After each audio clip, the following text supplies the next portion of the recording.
చేసిన 2025 defence white paper అని చెప్పేసి భావించే ఈ రక్షణ రంగ శ్వేతపత్రంలో జపాన్ ఏం మాట్లాడిందంటే జపాన్కి అత్యంత వ్యూహాత్మక సవాలు స్ట్రాటజిక్గా చాలా కీ ఛాలెంజెస్ మనకి చైనా నుంచే ఉన్నాయని.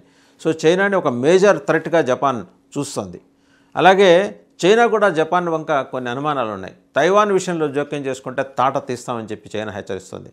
అండ్ చైనా ఇదివరకు ఎలా తోకముడిచిందో మనకు తెలుసు.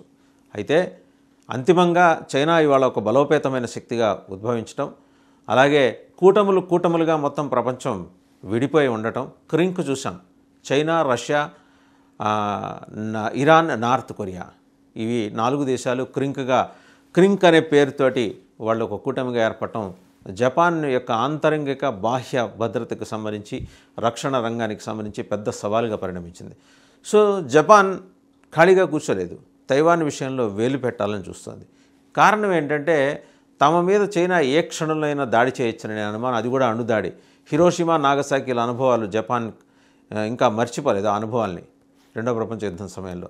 ఆ తర్వాత కోలుకోవడానికి జపాన్కి ఎంత సమయం పట్టింది, ఎన్ని లక్షల మంది తమ ప్రాణాలని పణంగా పెట్టి ఆ దేశాన్ని పునర్నిర్మించుకున్నారో అందరికీ తెలిసిన విషయమే.